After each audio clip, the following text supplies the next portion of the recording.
Okay, so just a quick recap of where we're holding. So in the introduction, in la introducción, we explained 10 reasons why you want to trust in God. 10 different reasons, pero ¿por qué tan lejos? Ya me lo sé. ¿Qué? Ya me lo sé. No, no lo imagino. Bueno, I'm steady. 10 reasons why you want to have bitachon. 5 of them are going to boost your service of God, right? And that is, you're going to be more tranquilo to serve God. You're going to be more independent. You're not going to be worried. You're going to have more mind space to dedicate yourself to serve God. You're going to feel you're going to feel fulfilled in serving God. And finally, you're going to be satisfied, right? That was 5 reasons connected to serving God. Bitachon is going to help you have these 5 categories of things, and that's why you want to have it. Then we said there are 5 reasons why you're going to have a better physical and material life if you have bitachon, right? Number 1, you're going to be more tranquilo. Number 2, you're going to be stationary, because if you don't have bitachon, you're going to be chasing after the dollar, and you're going to chase all around the world after the dollar. You're going to be traveling a lot. You're never going to be calm. You're never going to be just settled, right? Whereas, ¿te puedo pedir cerrar la puerta? Yeah. Whereas, if you trust in God, you know that you could do your job, your work, right there in one place. You're going to get a job which allows you to be stationary, right? Then we said also, you're going to have a better career, a better job. Because if you're desperate for money, you're going to do whatever it takes to make a dollar, even if it's annoying, even if it's a little bit illegal, even if it's a little bit dangerous, right? But if you trust in God, then you're going to make sure that the job you have, which is merely a vessel for God's blessing, is something good for you, right? Then we said that having trust in God is going to take away a lot of anguish, meaning if 1 month you're not doing so good, you're not making so much money, okay, 1 month I didn't make so much money, big deal. And finally, it's going to bring you a lot of happiness. You're going to be very calm and happy, right? Then the next thing the author did, and then we're going to go to chapter 1, is he told us, I am now going to write, now that I convinced you that bitachon is such a good thing to have for these 10 reasons, right? I give you 10 reasons why you want to have bitachon, why bitachon is so much fun and so amazing. Now I'm going to give you 7 chapters of what is bitachon, right? And then he tells you what is going to be in each chapter. He tells you what's the tochen, what's the contenido of each chapter. In chapter 1, he's going to define trust for us. He's going to tell us what is trust, right? In chapter 2, he's going to tell us what conditions do you need in order to trust in God. In chapter 3, he's going to tell us in order to trust in God, you have to know these 5 things. You have to be aware of 5 things, right? In chapter 4, he's going to tell us when it's appropriate to trust and when it's appropriate to bring in your efforts. In chapter 5, he's going to discuss how to make a living. Chapter 6, he's going to discuss the incorrect money upfront approach. We'll see what that means, but basically those are people that want their money first and only then they're going to trust in God, as opposed to first trusting in God and then getting the money. And number 7, things that could stop a person from trusting God, how to get rid of those things. So this is going to be the content of the 7 chapters, and that, the Shara Bitachon, tells us that's what I'm going to discuss in the next 7 chapters. So today we're going to start chapter 1, which is over here. Randy, do you mind if I dive in the No, sure, go ahead. Yeah. I'm gonna be listening. Yeah. Yeah. So we're gonna have over here, now in chapter 1, yeah, second. In chapter 1, we're going to define trust, right? So that's this paper, the one over here, right? The one big one, right? It's a short chapter. The first of the 7 chapters is very short. Really, the bulk of the book, is which chapter, Isaac? Huh? Which chapter is the longest in the book? 4. 4, exactly. Chapter 4 really takes the bulk of the book. The other chapters are a lot shorter. right? So we're going to do Shar B'tachon, Gate of Trust, chapter 1. Yeah? Okay. So, before we read chapter 1, there's, I think it's the Rambam, if I'm not mistaken, defines the difference between emunah, between faith, and bitachon. And he says as follows. Emunah is this. What's the image we have on the screen? A tree. Yeah. Ilan. The emunah is a tree, right? Emunah is a tree. What's emunah? Emunah are different things that we believe, different things that we know. We have faith, we have faith, right? We believe. And here's a few examples. We believe that God exists, right? Not everyone believes God exists. There's atheists, but we believe God exists. We believe God is one, right? Not everyone believes God is one. Some people think God is, there's many gods, right? Lo alenu. But we believe God is one. And then there's all the omni, this fancy Latin or Greek word, omnipresent, omnipotent, omniscient, omnibenevolent. What does it mean? We believe God is everywhere, right? We believe God is all powerful. We believe God is all knowing. And finally, we believe God is full of goodness, right? Those are many different beliefs that we as Jews, as Jews, those are many different beliefs that we have, right? That's the tree. Once you have a tree, the tree could grow fruits, right? The tree could grow fruits. The fruit is the bitachon. Now you could only have the fruit if you have the tree, right? But the tree, the emunah, is knowing these things. Knowing these things. The bitachon is living this knowledge out, right? And feeling it deeply inside of you. Not just knowing it in your head, but feeling a feeling of trust and calm and security. Bitachon is a feeling, a hargasha, hergesh, that you have towards God, right? Okay, so let's read chapter 1. And that's what he's going to try to describe in chapter 1. The essence of bitachon is the peace of mind of the one who has bitachon. And that he relies on the one in whom he is trusting, that he will do the good and correct thing for him. In the matter regarding... Guys, if you don't mind toning it down a little bit, just like a little, yeah, thanks. In the matter regarding which he is trusting him, according to his ability and knowledge to bring out that which is good for him in actuality. Okay, so what did he just say? You know that the person that you trust, right, will be good to you, right, will follow up in being good to you, right? That's what we said so far. But the main thing, which is a result of which the person trusting will trust, and without which he will not trust, is that. Two things. Number one, he is sure that the one he is relying upon will follow through with that which he said and do what he promised to do. Number two, the person trusting must also think that the person he is trusting in will even do good that he did not stipulate with him, and which he didn't make himself responsible to do, and that he will do it as an act of generosity and kindness. So what did we just say? We said, the person you're dealing with that you trust will be good to you. Told you he'll be good to you. You know that he actually will follow up and be good to you. And the last thing he added, which is actually very crucial, is that he's going to be generous to you. He's going to give you things he didn't even promise you. In other words, if I trust you, right, it's because I know that you're a good person. You want what's best for me, right? You're not going to get lazy. You're actually going to give it to me, right? And you're even going to give me things I didn't ask for you. That's how you generate trust between two people, right? The only thing is that between two people, there's a limit of how much you could trust them, because as good as they are, exactly. As good as they are, at some point they're only human. They can't do everything for you, right? If you're sick, they could feel very bad for you, but they can't necessarily cure you, right? If you're lacking parnasa, they could give you some tzedakah, but at some point they're going to run out of money, right?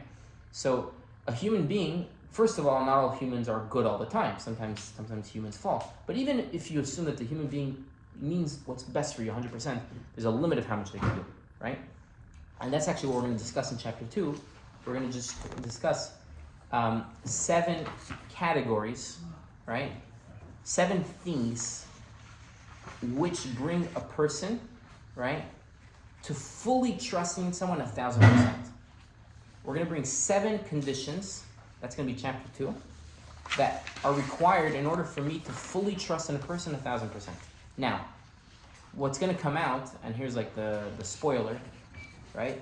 What's going to come out is that the only being which fulfills all these 7 conditions 100%, right, is God, exactly. There's no human that will fulfill all these 7 conditions. As you're going to see, some of them are impossible for humans to fulfill, right? It's not because the person's bad, it's just because he's human, right? And that's what we're going to see now in chapter 2. Okay, so just before we start, what are the 7 qualities going to be? I don't think we're going to go through all 7, but we'll do some of them. But just before we start, we'll go through them quickly, just so we know what's coming. So there's 7 qualities in order to trust in someone. And basically, the more of these qualities that a person has, the more you could trust them. And again, trust doesn't mean that they have bad intentions. They could have the best intentions, but they just don't have the ability to help you. What are the 7 qualities? 7 qualities is that the person you trust has to love you, right? And number 2, the person you trust has to have his attention towards you, right? Because let's say a parent really loves their child, but they could be distracted with their phone, right? Or whatever it is. So as much as they love them, they might not be paying attention to the child, right? So number 2 is the person has to have their attention on you. Number 3, the person has to be, this is what you were saying, capable of helping you, right? Not always is the person capable of helping you. Number 4, the person has to be all-knowing. They have to know everything. As we're going to describe, what does this mean? Sometimes you think you're helping someone, and what you do actually damages them, right? And we're going to talk about that when we get there. So you have to actually know, is what I'm doing now helping them or not? So we're already seeing this is not something most humans are capable of. Maybe a tzaddik, right? Most human beings aren't capable of number 4, right? Number 5, it has to be that you exclusively trust that person to the exclusion of everyone else, right? You ever heard the expression, too many cooks in the kitchen? Mm-hmm. Right? If I say, look, I need X, Y, and Z from this person, but if he doesn't help me, I'll get that person. Then you're not going to really throw yourself, right, fully into that person's hands, right? Because you have a backup plan, right? You can't have a backup plan. The second you have a backup plan, you're already showing that you're not trusting in that person 100%, right? It has to be that only this person's going to help me, and that's it, no one else, right? That's number 5. Number 6 is that you have to be fully in this person's hand, right? We're going to say from the second you were born till the day you pass away, right? You have to be fully in this being's hand.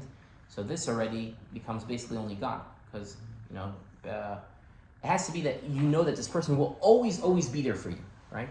There's no one that's ever going to always be there for you, right? Because even someone's parents, let's say, at some point, the normal course of things is that the parent passes away before the child, right? Even the biggest tzaddik, not necessarily were they alive when you were born, not necessarily will they be alive when you pass away, right? So number 6 is really becoming only God. And number 7 is that they have to be generous to you, which is what we said already in chapter 1. Part of trusting isn't just that I give you what you deserve and what I promise you, but I give you more than what you deserve and what I promise you, right? That's part of trusting, right? Okay, so now let's see that inside. Chapter 2, page 2. But the factors which, when present, make it possible for someone to trust other creations are 7. One of the factors that cause a person to trust someone else to take care of him is that the person possesses the character traits of compassion, empathy, and love. For when a person knows that his friend has compassion and empathy for him, he will place his trust in him and will have peace of mind due to his reliance in him regarding all those matters about which he will bother him. Right? So number 1 is they have to be compassionate and loving. Right? That's why we have some hearts on the screen. The second factor that is required in order for one person to trust is that he knows that in addition to his friend's love towards him, his friend will not ignore him, nor will he become lazy in fulfilling his wishes. Rather, he knows that his friend has decided to fulfill his wishes and will make every effort to do so. For it will not be clear to him all of the above, then he will not be able to trust his friend completely. since he knows that his friend may ignore him and be lazy when it comes to fulfilling his wishes. It only when his friend he is trusting possesses both those qualities, namely that he has great compassion for him, and that he, number two, he pays attention to all his matters, that he will be able to rely on him without a doubt, right? So this is a human being. That person has to care about me and love me, right? Besides for caring about me and loving me, the person also has to pay attention to me, right? If they're not paying attention to me, they could love me all they want, right? The emoji of this guy, very focused and paying attention. And then, number three, the third factor that is required in order for one person to trust another is that he, the one who is being trusted, be strong, and that he will not be won over by others who try to oppose him regarding any matter that he wishes to achieve, and then nothing will stop him from fulfilling the requests of the one who is trusting him. For if he will be weak, then the trust in him will not be able to be complete, despite the fact it is clear to him that he has compassion and is actively watching over him. This is because in many situations he will be lacking the means with which to fulfill the wants of the man trusting him. It's only when of the above three qualities are combined and are present, the one that he's relying on, that it will be most appropriate for him to place his trust in him. So number three was that the person is capable of helping you, right? So we had, the person has to love and be compassionate towards you. The person has to be paying attention to you, not ignoring you, not being busy with other thing. Number three has to be capable. The person could love you dearly, could be paying attention to you 100%, but he can't help you. He doesn't have the ability to help you. So he has to be capable of helping. That's number three. Number four, right? Number four, the fourth factor that is required in order for one person to trust another is that he, the one who is being trusted, knows which things will be of true benefit to the one who is trusting him, and will not be hidden from him that which is good for him, both in situations in which the benefit is apparent and in situations in which the benefit is hidden. For if he will not know all this, then the one who is trusting him will not be able to have peace of mind in his reliance upon him, right? So, number four, like we said, is really maybe a big tzaddik in God. But we could relate to it on some level, right? We're all children at some point, or we're all parents, right? And we know that sometimes the child will trust the parent against their own better judgments. Not always, but sometimes the child says, look, I think I should be having a lot of candy, but my parents always tell me, my mother always tells me that too much candy isn't good, instead I should have broccoli. So I might not like it, I might not understand it, but I trust that the person who's raising me ultimately knows what's best for me, right? Even if I don't understand it, right? So the thing is that parents are, at some point when the kids get a little older, they discover that the parents are humans and the parents don't always know what's best for them, right? But up to a certain point, the child does think that the parent is all-knowing and knows what's best for them. The difference is that with God, that is actually the case, right? He actually is all-knowing and actually does know what's best for us, right? So you have to be all-knowing. That's why we have a lot of books to know a lot of stuff. Okay. It is only when these four qualities come together is the one who's being trusted, namely that, number one, he possesses knowledge of the ways with which to care of his needs. Number two, he possesses the ability to help. And number three, he's actively paying attention over him. And number four, he has compassion towards him, that his trust in him will be strengthened without any doubt. Right? So those are the four categories. Number five. The fifth factor that is required in order for one person to trust another is that the one whom he is trusting is the only person who has taken care of him from the beginning of his existence through when he develops, during the 9 months when he was in his mother's womb, and during the days of his infancy, childhood, youth, adulthood, old age, until the end of his days. The one whom you are trusting has to have been present with you from when you were conceived until the day you pass away. Right? So I don't think any of us could think of anyone that has been with us that long or will be with us that long other than God, right? So now we're really crossing the line into the divine. Number four was like, maybe humans are capable of this somewhat, right? Number five is really only God. But this also helps us understand how to trust people, because the more present the person is with you, the more you could trust them. You're never going to be able to trust them 100% because they're not always going to be with you. But if they're present with you more, you could trust them more, right? When all of this is clear to the person who has the trust, it obligates him to rest his mind upon him and to rely on him to be his support, due to the good that he has done to him in the past, and as a result of the benefits that he receives from him every moment, all of this will obligate him to strongly trust in him. Okay, that's number 5. Now number 6. The 6th factor that is required in order for one person to trust another is that the person who he trusts is totally in the hands of the one whom he trusts. And no one else is able to harm him, help him, do good to him, or protect him from harm. Now he's going to bring an interesting example, right? Because in our human experience, outside of God, who could you say really only they could choose to help you or harm you? And no one else can help you or harm you, right? Could you think of anyone like that other than God? That only they could harm you or help you? No one else could help you or harm you. We can't think of anyone else. So the Shar Bitachon, right? The Rabbeinu Bechaya in the Shar Bitachon. What do you mean? They cannot harm you, and This is the only one that could help you and harm you. No one else could help you or harm you. Meaning, if they choose to harm you, you're going to be harmed, and there's no one could save you. And if they choose to help you, they're going to help you, and no one could stop them from helping you. okay, Right? So seemingly, if I would ask you to think of someone like that, who would you say? yeah, God. There's no one else. There's no human like that. Any human, maybe they want to help you, but someone else will fight them and will make sure they don't help you, or they want to harm you, but then someone else will come and save you. Mm-hmm. So Rabbeinu Bechai wanted, for whatever reason, he wanted to give us an example, right? He wanted us to have an example from a human experience, right? From between humans. But he could only think of one example, and to us it's going to sound a little bit interesting. But Behektim, right? It's an introduction. When we hear the word slavery, right, our alarm bells go off right away. Slavery, that's such a terrible thing, right? One human being enslaving another human being, that's so bad, right? Mm-hmm. Why are you better than him? God created man in the image of God, right? But what's a slave? A slave is someone who's completely dedicated to his master, 100%, and is completely in the master's control, right? So when it comes to humans, perhaps that's not a good balance of power, because why is this person in control of this person? You're both people. When it comes to human and God, that same interaction of master and slave, right, is actually not a bad thing, because to be enslaved to God, to be given over to God 100%, and because slave has negative connotations, you'll usually translate it as servant, not slave, right?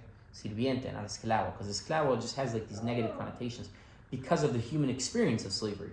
But when it comes to a person and God, slavery or servitude, right, is actually a positive. Wouldn't you want to be completely given over and completely in the hands of the one who created you and knows what's best for you? Of course, right? So with that in mind, now we could read what he's about to say. Just like a slave, we're on page 4, the middle of the third to last paragraph. Just like a slave who is tied up and imprisoned, who is totally under the jurisdiction of his master, with no one else being able to do anything to him, neither good nor bad. When the one who has trust will be totally under the jurisdiction of the one who is trusting in this manner outlined above, then it will be even more appropriate for him to place his trust. In other words, the slave is 100% trusting his master. In other words, because he has no choice. There's no one else to trust. The slave is tied up.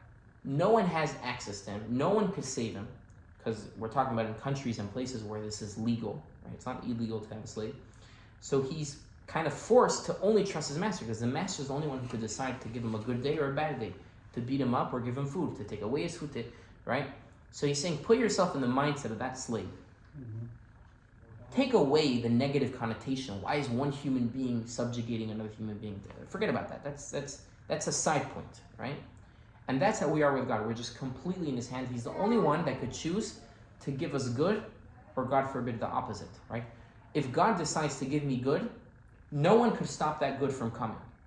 And if God decides to give me hidden good, which we perceive as bad, no one is going to be able to stop that other than God himself, right? So that's number 6. I am completely in his hands. So we had 6. Sorry for the disturbing, but No, it please. will apply for sure also to, let's say, those that are believe on Ain Hara. Yeah. So they get, let's say, they get Ain Hara, it will apply to them as well, right? Meaning The What do you Ainara mean? is not the thing that is taking from him, is Hashem. Through. Is Obviously, right. As a Hashem decision. Right, because we believe that everything's from Hashem. Nothing's going to be outside of Hashem. 100%. Right. Yeah. So far we add the person who you trust, the one whom you trust has to love you, has to be paying attention to you, has to be capable of helping you, has to be all-knowing, right? It has to be exclusively in your life from when you were conceived until the day you passed away. And you have to be completely in his hand. Finally, number 7, the bottom of page 4. The 7th factor that is required is that the one who is being trusted is extremely generous and kind, both to those who are deserving of his kindness, as well as to those who are not deserving of his kindness. As well as to those who are not. His generosity must be constant and his kindness continuous, never ending and uninterrupted. Someone who possesses all these qualities, in addition to which we mentioned before, meets all the conditions that are necessary for a person to trust him. This then, guys, we're having a class here. This then obligates the person who knows him, who knows this about him, to trust in him and to have peace of mind as a result of his reliance on him, both when it comes to his behavior in public and his behavior in private. In his mind, not to worry about his needs as well with the rest of his body for his actions, and to give himself over to him, as well as to accept his decrees and to judge him positively, trusting that even those things which seem to be bad are really for the good. When we examine these 7 conditions, we will not find them at all in any of the creations. However, we will find them all in the Creator, may He be exalted. Right? We'll find all these 7 qualities in God. Right? So, he's going to go through now, from here till the end of the chapter, he's going to go through how we see that God has these 7 qualities. But we'll stop this here and we'll pick up next week with Hashem. I just wanted to add, Yeah.